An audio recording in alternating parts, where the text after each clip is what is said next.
지금의 세상입니다. 여러분 새해 복 많이 받으세요. 벌써 2020년이 왔네요. 저는 어제는 푹 쉬고 일일이었던 어제는 푹 쉬고 오늘은 다시 이렇게 지금의 세상에 나와 있습니다. 19년도가 지나면서 이 생각을 했어요. 뭘 했다고 또 벌써 이렇게 한 해가 후딱 지나갔을까 생각을 했는데 생각해보니까 되게 많은 일들을 했더라고요. 여러분들도 그러셨을 거라고 생각을 합니다. 그렇게 안 가는 하루하루가 지나고 지나서 한 달이 되고 이렇게 1년이 금방 지나가는 걸 보니까 2020년도 더 금방 가지 않을까라는 생각을 해요. 이번 연말에는 특히나 더 연말 같지 않은 연말이었거든요. 그 이유가 너무 정신없이 연말을 맞이했던 것 같아요.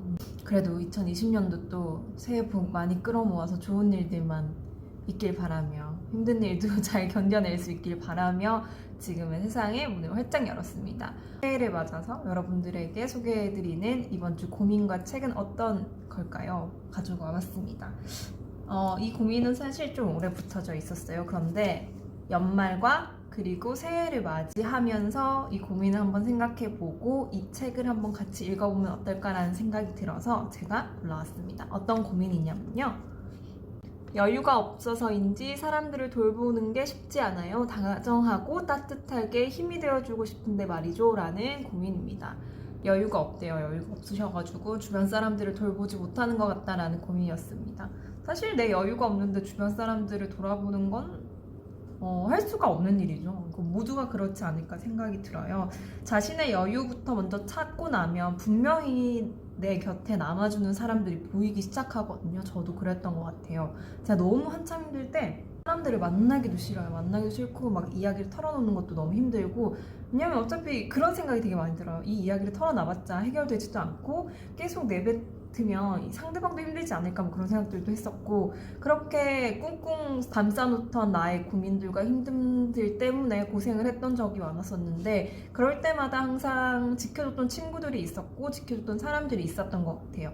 그래서 제가 여유를 회복하고 나면 다시 그분들한테 돌아가더라고요, 제가. 그리고 그때 고마움도 다시 표현하게 되고 그렇게 되는 것 같아요. 그래서 어떻게 하면 나의 여유를 먼저 찾을 수 있을까라는 생각을 좀 해보면 어떨까. 그리고 이런 생각을 한다는 게 참 따뜻하다라고 생각을 했었어요. 내 여유가 없는 게 문제가 먼저 아니라 내 여유도 없는데 이 여유가 없음 때문에 상대방을 돌보지 못한다라는 게 너무 걱정이다라는 분이 얼마나 따뜻한 사람일까. 여유가 있었을 때에는, 마음의 여유가 있었을 때에는 분명히 많은 사람들에게 따뜻함을 전달했던 분이 아닐까라는 생각이 들어요. 그 따뜻함을 누군가에게 전달했다면 분명히 옆에 지켜주는 누군가가 있을 거라고 생각이 들어요. 근데 그때는 그 옆에 지켜주는 사람들도 보이지 않았거든요, 저는. 근데 남는 사람들은 남더라고요. 저는 그랬던 것 같아요. 아무튼 이 고민에 조금 어울리는 책이 있어서 한번 가지고 와봤습니다. 천천히 읽으면서 마음의 여유도 한번 챙겨보고, 나라는 사람이 물음표가 가득하다면 느낌표로도 바꿔보고, 그리고 그 느낌표가 또 주변 사람들한테 따뜻함으로 돌아가 보면 어떨까라는 생각을 하게 했던 책입니다. 어떤 책인지 소개를 해드릴게요. 바로 이 책입니다. 영혼의 향기라는 책이고요. 클라라 마리아 바구스라는 작가님이 지으셨고 창미출판사에서 나온 책입니다. 책이 너무 예쁘죠. 이거 제가 이번 주 화요일에 인스타에 올렸더니 너무 예쁘시다고 다들 표지가 너무 책이 너무 예쁘다고. 근데 청미출판사에서 가끔씩 이렇게 표지 디자인 같이 골라주는 이벤트를 하거든요. 저도 근데 이거 했던 것 같아요. 이 그림이었던 것 같은데 기억이 가물가물하네요. 아무튼 영혼의 향기라는 그런 책인데요. 읽고 나니까 표지가 왜 이런지 알겠어요. 처음에는 그냥 뭐야 표지 되게 예쁘다, 약간 이렇게 액자처럼 걸어놔도 예쁠 것 같잖아요. 그런데 이 내용이었기 때문에 표지가 이렇구나라고 생각할 수 있는 책입니다. 어떤 책인지 조금 설명을 드릴게요. 사실 처음에는 이게 무슨 책이지? 왜냐하면 청미출판사가 심리학 책을 좋은 걸 많이 내서 이번에도 심리학 책인가? 라는 생각을 했거든요. 그런데 이 책은 소설이에요. 근데 소설인데 읽으면서 아니 이런 생각이 그냥 이렇게 나나? 막 이렇게, 저는 소설을 쓰시는 분들 되게 신기하거든요. 어떻게 이렇게 생각을 창의적으로 할 수 있지라는 생각을 하는데, 이 작가님도 심리학을 전공을 하셨대요. 그래서 클라라 마리아 바구스라는 저자고 미국과 독일에서 심리학을 전공했으며 한동안 두뇌 연구에 종사했다. 직업상 수많은 나라를 여행하면서 많은 경험을 쌓았으며 가는 곳마다 자아를 찾기 위해 고민하는 사람들을 만났다. 그리고 그때마다 자아를 탐색할 수 있는 마법 같은 이야기로 그들을 도왔다 라고 합니다. 그러니까 이 사람은 심리학을 전공하고 두뇌 연구 종사했는데 자아를 찾는 사람들을 계속 만나면서 이러한 이야기들로 소설로 그 사람들을 위로해줬다는 거죠. 그래서 저는 사실 심리학 하면은 저희 지금의 세상에 굉장히 많이 있는 좀 논리적인 글들 있잖아요. 누군가에겐 딱딱하지만 저같이 그런 책을 좋아하는 사람에게는 너무 좋은 그런 논리 정연한 책들만 있는 줄 알았는데 이렇게 심리학을 전공하고 두뇌 쪽 관련해서 일을 하신 분이 이런 소설을 썼다는 게 너무 신기한 거예요. 뭔가 영감을 받고 막 삐를 받아서 쭉쭉 내려 썼나 막 이런 생각이 들었는데 이 책을 쭉 읽어보면서 느꼈던 게 뭐냐면 이분이 아까 자아를 찾는 사람들을 계속 만났다고 했잖아요. 사실은 심리학 책이나 철학 책을 많이 읽다 보면은 비슷한 맥락이 나와요. 그 맥락을 똑같이 읽을 수 있는데 여러 책들을 읽으면 근데 이 책은 그 맥락을 소설화시킨 거예요. 그래서 저는 되게 잘 받아들여지더라고요.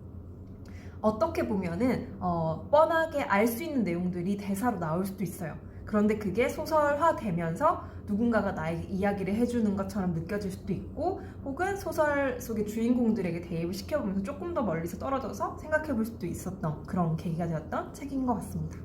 주인공은 아비브라는 봄이라는 이름을 가진 아비브라는 아이의 이야기인데요. 여기 뒤에 좀 설명을 해드릴게요. 적힌 글을.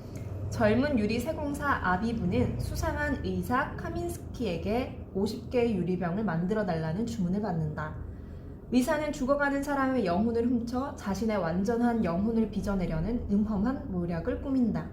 왜 자신은 어떤 종류든 사랑을 할 수 없는지 하는 물음의 답을 찾아낸 의사는 다른 사람이 자신보다 훨씬 더 인간답다는 생각으로 괴로워한다. 아비브가 의사의 음모를 알아차리자 생사를 건 모험이 시작된다. 아비브는 병에 갇힌 영혼을 풀어주는데 성공할까?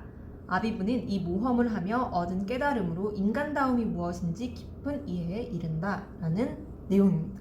딱 깔끔하게 줄거리를 여기 잘 적어주셨더라고요. 그래서 잠깐 정리를 해드리자면 아까 이야기했던 것처럼 주인공인 아비브가 있는데 그 아비브는 유리세공사예요. 유리세공사인데 아비브가 사실은 태어날 때 엄마가 태어나자마자 바로 죽었어요.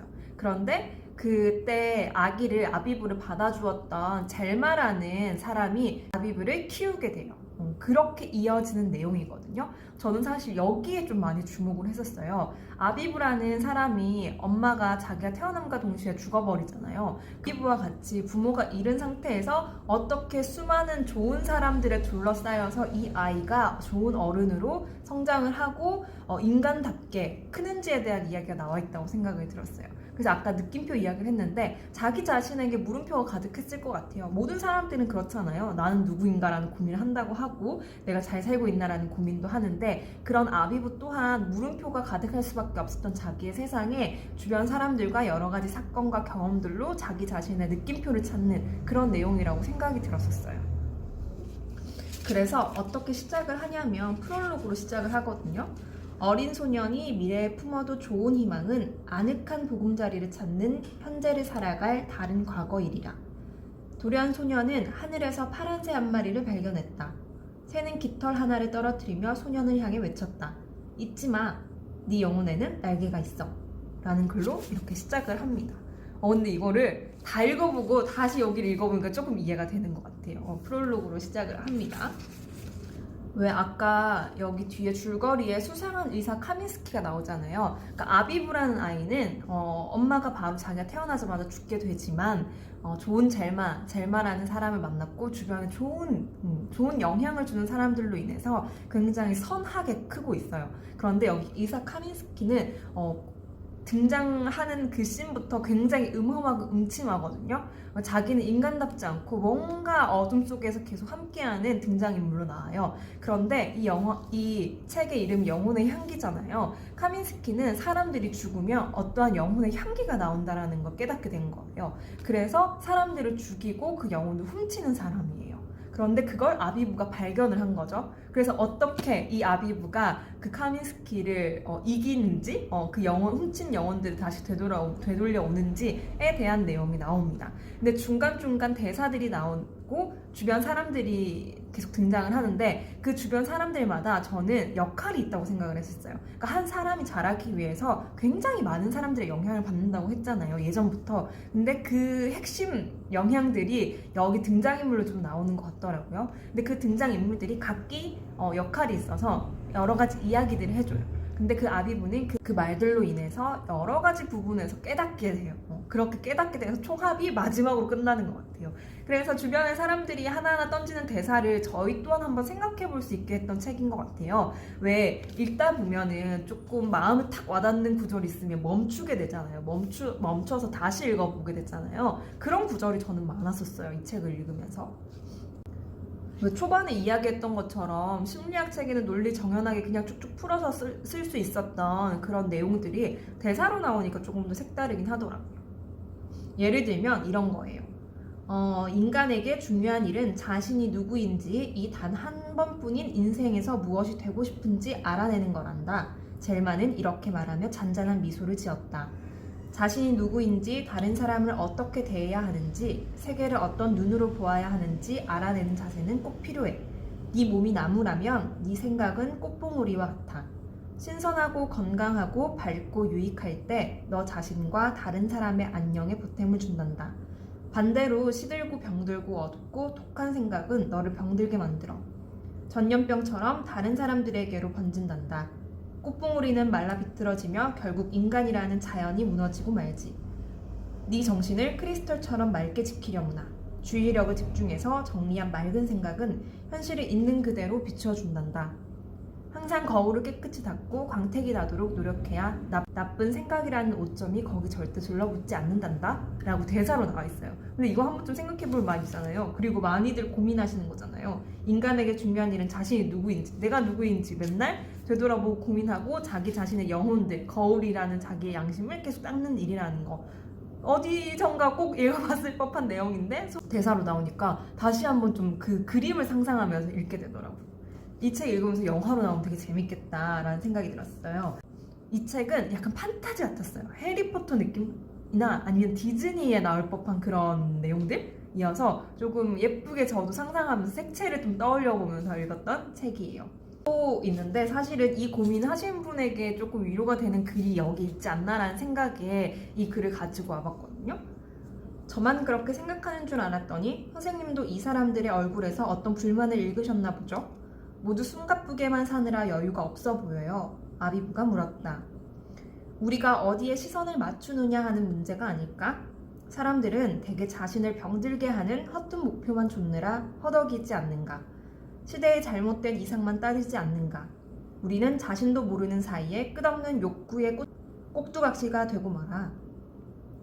우리는 모든 것의 가치를 제대로 알고 있는 것 같지만 진정한 가치를 아는 사람은 아무도 없어. 우리는 정작 중요한 것은 시야에서 놓치고 불과 몇 년 뒤에 더는 가치가 없을 일에 인생을 낭비하지. 젊은이, 자네가 어떤 일을 할 때마다 이 일이 세월이 흐른 뒤에 자네 인생에 여전히 중요할 것인지를 매 순간 자문하게. 가치가 없는 일은 아예 하지 않는 편이 좋아. 우리가 매일 발을 씻고 돌보아주듯 영혼도 돌봄의 손길을 필요로 한다네. 영혼을 돌보는 일이야말로 인생의 가장 어려운 일이지. 영혼을 가꾸지 않는 탓에 진정한 인생을 살지 못하는 사람은 안타깝게도 너무나 많아. 내가 말하는 진정한 인생이란 자신을 위해 준비된 바로 그 인생을 뜻해. 자신에게 맞춤한 인생을 살지 못하는 사람은 죽을 수도 없어. 실질적으로 그들은 인생을 살아본 적도 없으니까. 거리는 이렇게 말하고 잠깐 뜸을 들였다 라는 대사도 있어요. 이런 중간중간에 그렇지, 내 영혼을 한번 되돌아볼 수 있는 그런 구절들이 많이 나옵니다. 신선했던 거는 사람에게 영혼이 있다라는 이야기는 많이 하잖아요. 근데 그 영혼이 자기를 얼마나 잘 보살폈느냐에 따라서 좋은 향기가 나는 사람이 있고 악취가 나는 사람이 있다라는 그런 소재가 굉장히 흥미로웠고 재미있었어요, 저는. 그래서 저는 어떠한 향기를 품는 사람일까라는 생각도 많이 했었고 모든 사람들이 그렇게 자기 자신을 돌보고 자기의 영혼을 돌보면서 계속해서 좋은 향기를 내뿜을 수 있도록 노력하면서 사는 게 인생이 아닌가라는 생각이 들어요. 그 향기가 자연스럽게 은은하게 주변에 있는 사람들한테 풍긴다면 그 향기로 누군가는 편안함을 느낄 것이고 누군가는 위로를 느끼지 않을까라는 생각을 합니다. 이번에 고민하셨던 분도 자기 자신에게 여유가 없어 사람들을 돌보지 못한다라고 하는데 자기 자신의 여유를 좀 더 초점을 맞춰서 생각을 하고 여유를 되찾아보면 분명히 따뜻해질 거예요. 자기 자신에게 다정해지면, 따뜻해지면 그러한 여유로 다른 사람들에게 또 다른 따뜻함을 줄 수 있지 않을까라는 생각을 합니다. 그래서 고민하신 분이 영혼의 향기를 읽으면서 자신의 따뜻함을 좀 회복하셨으면 어떨까라는 그런 의미에서 영혼의 향기라는 책을 추천을 해드립니다. 지금의 세상은 2020년도 열심히 지금의 세상에 어떤 향기를 뿜을지 고민을 하고 좀 더 많이 보살피면서 지키고 있겠습니다. 여러분들을 기다리고 있을게요. 오늘도 향기로운 날이 되시길 바랍니다. 지금의 세상에서 뵐게요. 안녕.